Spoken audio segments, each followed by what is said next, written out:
Olá, hoje a gente vai mergulhar num tema que atravessa séculos, né? E ainda gera muito debate: o inferno na tradição cristã. Um tema quente, literalmente. Pois é um lugar literal, sabe? De fogo e tormento, ou seria mais uma metáfora, assim, poderosa para as consequências do pecado? Uhum. Para guiar nossa conversa, a gente está usando aqui trechos do e-book Inferno, Literalidade ou Metáfora, uma análise polêmica do pastor Éclesio Filho. Certo. O objetivo é tentar desvendar os argumentos, as tensões que esse material levanta sobre essa doutrina tão controversa. Vamos lá, então. Bom, começando pelas escrituras, como o autor faz. No Antigo Testamento, eh, a ideia é mais vaga, né? Tem o termo Sheol. Isso, Shell, geralmente traduzido como sepultura, lugar dos mortos, não é tão detalhado assim. Exato. Mas o autor aponta que já tem umas pistas ali, de um destino diferente para os maus, sabe? Como no Salmo 9, por exemplo.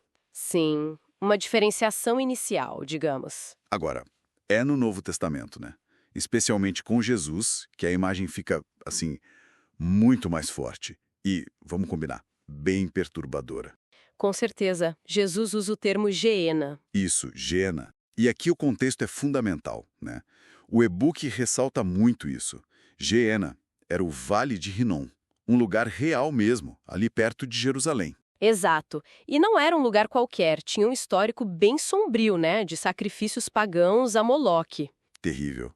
E na época de Jesus era basicamente um lixão, um depósito de lixo da cidade com fogo queimando sem parar, e vermes. Imagina só o impacto dessa imagem para os ouvintes dele. Ele falando de um lugar que eles conheciam, associavam com horror e descarte. Precisamente. Essa referência a um lugar físico, concreto e horrível dava um peso, assim, gigantesco às advertências de Jesus, né? Sem dúvida. Quando ele fala lá em Marcos 9, por exemplo, sobre o fogo que nunca se apaga e o verme que não morre, referindo-se a Geena. A audiência original provavelmente não pensava só numa ideia abstrata, entende? Era algo bem palpável. Faz todo sentido. E ele usou outras imagens fortes também. Né? O material cita fornalha ardente, choro e ranger de dentes. Isso, Mateus 13 e fogo eterno em Mateus 25. A parábola do rico e Lázaro em Lucas 16 também é bem gráfica nesse sentido.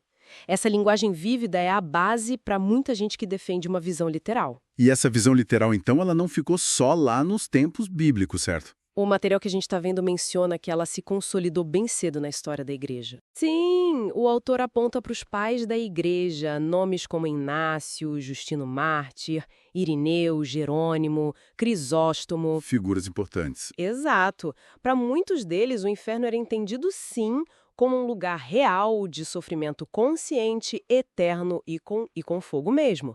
A interpretação literal dominou por muitos séculos, na verdade. Mas essa visão não é unânime hoje, né? O e-book também deixa isso bem claro. De forma alguma. O autor cita teólogos mais recentes. Olha, tem o R. Albert Moeller Jr., por exemplo. Ele observa uma coisa interessante. Um certo desaparecimento do inferno na teologia mais liberal. Quer dizer, a doutrina é meio que suavizada ou até rejeitada, mesmo que se reconheça que ela está lá nos textos bíblicos. Entendi. Uma reinterpretação, talvez? Ou uma ênfase diferente. E tem figuras como David Bentley Hart que levantam questionamentos bem sérios sobre a compatibilidade do tormento eterno com a natureza de Deus, sabe? Com o amor, a misericórdia. Uhum. E isso nos leva a uma alternativa importante que o E-Material explora bastante: o aniquilacionismo, ou imortalidade condicional, como também é chamada. Aniquilacionismo. O que seria isso exatamente? A ideia aqui é que a punição final não seria um sofrimento sem fim, tá?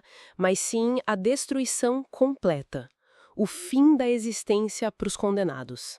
Aniquilação mesmo. Ah, entendi. Deixar de existir. Exato. E o argumento central, como o e-book apresenta, gira em torno da justiça e do amor de Deus. Tipo, seria um tormento eterno proporcional a pecados cometidos numa vida finita? É uma pergunta forte. Muito. Para alguns defensores dessa visão, sabe, a ideia de tortura infinita chega a ser vista como quase uma distorção do caráter de Deus. Alguns até usam a palavra blasfêmia. Pesado.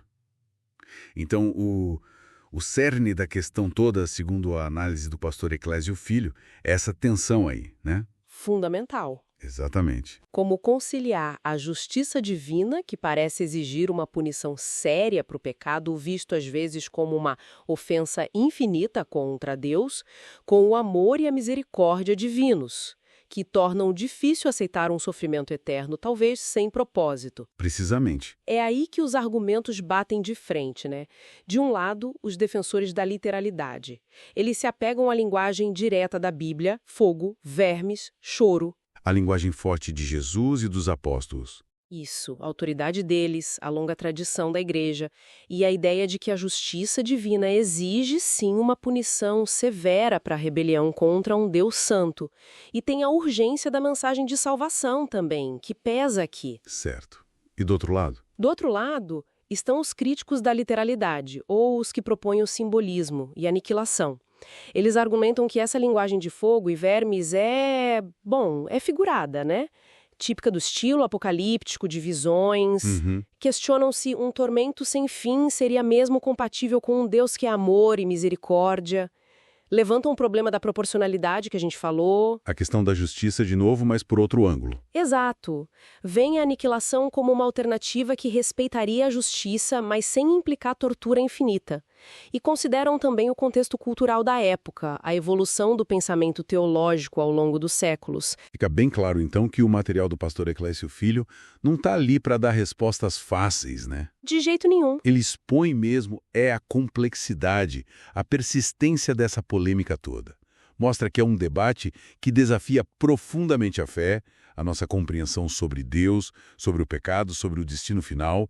É muita coisa. É muita coisa. E a reflexão final que o autor propõe, e que eu acho que vale a pena a gente levar, é esta. Olha, seja qual for a interpretação que cada um adote sobre a natureza exata do inferno, se é fogo literal, separação simbólica de Deus ou aniquilação total, a mensagem bíblica central parece ser de advertência.